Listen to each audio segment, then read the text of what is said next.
ડેન્ગ્યુની A to Z માહિતી તમને આ વિડીયોમાં મળી જશે, જેનાથી તમારે બીજા કોઈ વિડીયો જોવાની જરૂરિયાત પડશે નહીં. ડેન્ગ્યુ તો સૌપ્રથમ એડિસ ઇજિપ્ત માદા મચ્છર દ્વારા પ્રવેશતો રોગ છે. ડેન્ગ્યુ કયા મચ્છરથી થાય તો એડિસ ઇજિપ્ત. ડેન્ગ્યુ એ વાયરસ દ્વારા થતો રોગ છે. એ ચેપી રોગ છે. ડેન્ગ્યુના કેટલા પ્રકાર છે એ પણ આજે આપણે જોવાનું છે. ડેન્ગ્યુ મુખ્યત્વે ચાર પ્રકારના વાયરસ દ્વારા થતો રોગ છે. હવે તમને પરીક્ષામાં પૂછે તેના વાયરસ કયા તો DENV 1, 2, 3, 4 એટલે DNV1, DNV2, DNV3, DNV4 virus દ્વારા થતો રોગ છે. સૌથી વધુ જો ચેપ આપણને લાગતો હોય તો DENV1 અને 2 વાયરસનો લાગે છે. મનુષ્યને DNV1 અને 2 વાયરસનો ચેપ સૌથી વધુ લાગે છે. ડેન્ગ્યુ વાયરસને બીજા ડેન્ગી વાયરસ નામે પણ ઓળખવામાં આવે છે. મોસ્ટ આઈએમપી ક્વેશ્ચન છે મિત્રો આ. પછી આગળ જોઈએ ડેન્ગ્યુના કેટલા પ્રકાર છે તો ડેન્ગ્યુના મુખ્યત્વે 3 પ્રકાર છે. પહેલું છે ક્લાસિકલ ડેન્ગ્યુ એટલે જે જનરલ ડેન્ગ્યુ બધાને થતો હોય છે તે. બીજો છે ડેન્ગ્યુ હોમોજોનિક ફીવર અને ત્રીજો છે ડેન્ગ્યુ શોક સિન્ડ્રોમ. ડેન્ગ્યુ હોમોજેનિક ફીવરને DHF કહેવાય અને ડેન્ગ્યુ શોક સિન્ડ્રોમને DSS કહેવાય. ડેન્ગ્યુ એ અર્બો વાયરસ તરીકે પણ ઓળખવામાં આવે છે. આ ત્રીજું વાયરસ, પહેલા ડેન્ગી વાયરસ પણ કહેવાય ને અર્બો વાયરસ પણ કહેવાય. પછી આગળ જોઈએ બીજી માહિતી તો ડેન્ગ્યુનો આપણે ઇન્ક્યુબેશન પીરિયડ જોવાનો છે. તો ડેન્ગ્યુનો ઇન્ક્યુબેશન પીરિયડ છે 3 થી 10 દિવસનો હોય છે, જે ક્લાસિકલ ડેન્ગ્યુમાં મુખ્યત્વે હોય. બરોબર, 3 થી 10 દિવસ.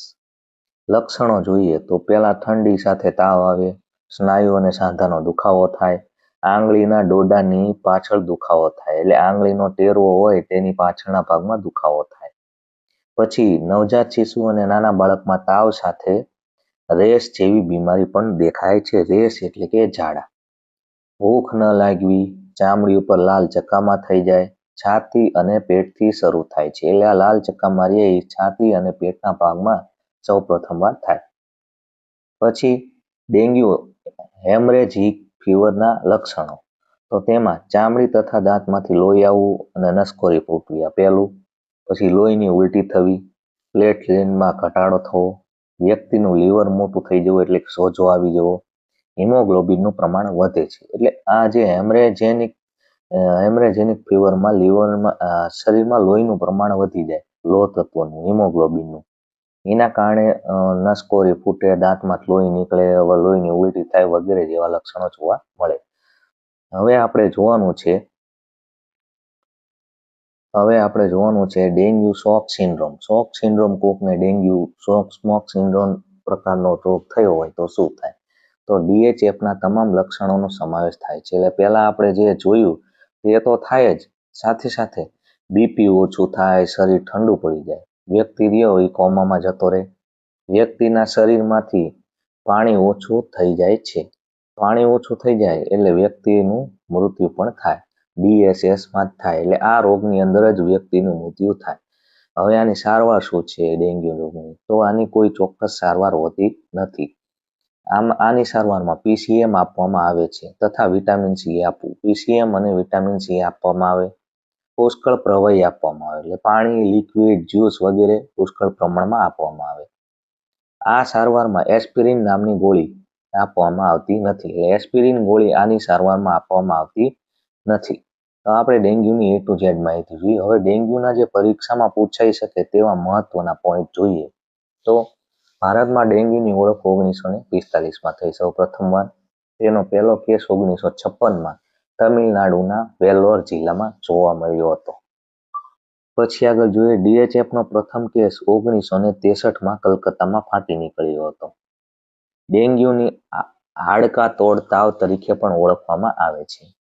ડેન્ગ્યુના મચ્છર ક્યારે કરડે એવું પૂછે તો દિવસે કરડે અને ચોખ્ખા બંધિયાળ પાણીમાં ઈંડા મૂકે.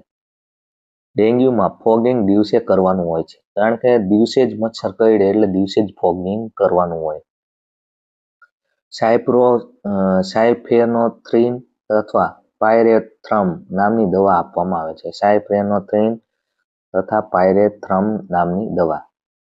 રાષ્ટ્રીય ડેન્ગ્યુ ડે ક્યારે હોય? આ મોસ્ટ આઈએમપી ક્વેશ્ચન છે. 16 મે રાષ્ટ્રીય ડેન્ગ્યુ દિવસ. ડેન્ગ્યુ માસ પૂછે તો જુલાઈ. ડેન્ગ્યુ મચ્છરને ટાઇગર મોસ્કીટો મચ્છર પણ કહેવામાં આવે છે. એડિસ માદા મચ્છરના ઈંડા, એડિસ ઇજિપ્ત જે માદા મચ્છર દ્વારા આ ડેન્ગ્યુ રોગ આપણને થાય છે તે આપણે આગળ જોયું. તેના ઈંડા 1 થી 3 વર્ષ સુધી ભેજવાળા વાતાવરણમાં જીવતા રહે છે. એટલે ભેજવાળું વાતાવરણ હોય તો 1 થી 3 વર્ષ સુધી ઈંડા જીવતા રહે.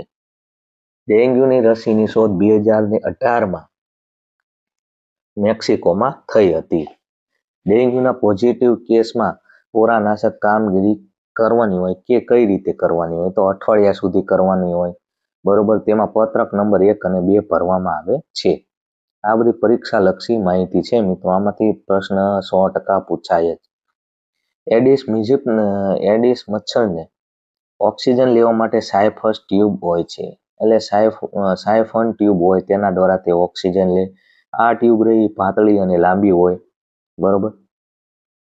સૂકો દિવસ એટલે કે ડ્રાય ડે જે ડેન્ગ્યુ રોગમાં ઉજવવામાં આવે છે. ડ્રાય ડે ઉજવવામાં આવે છે શેના માટે? ડેન્ગ્યુ રોગ માટે. ડ્રાય ડે ડેન્ગ્યુ રોગ ખાસ યાદ રાખવું. પછી ડેન્ગ્યુ રોગમાં HI, BI, CI ધ્યાને લેવામાં આવે છે. પછી ડેન્ગ્યુ રોગ માટે કયો ટેસ્ટ કરવામાં આવે? તો ટોર્નિક ટેસ્ટ. Most IMP. ડેન્ગ્યુ રોગમાં કયો ટેસ્ટ કરવામાં આવે છે? તો ટોર્નિક ટેસ્ટ. ડેન્ગ્યુ મચ્છર એક વખત ચેપી બની જાય તો આજીવન તે ચેપી રહે. એટલે એકવાર ડેન્ગ્યુ મચ્છર જો ચેપી થઈ ગયું તો આજીવન તે ચેપી જ રહે છે, બરોબર. આ છે.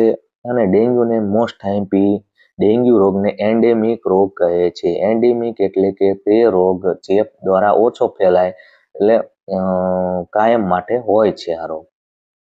તો એટલો બધો ગંભીર કહી શકાય નહીં ડેન્ગ્યુને.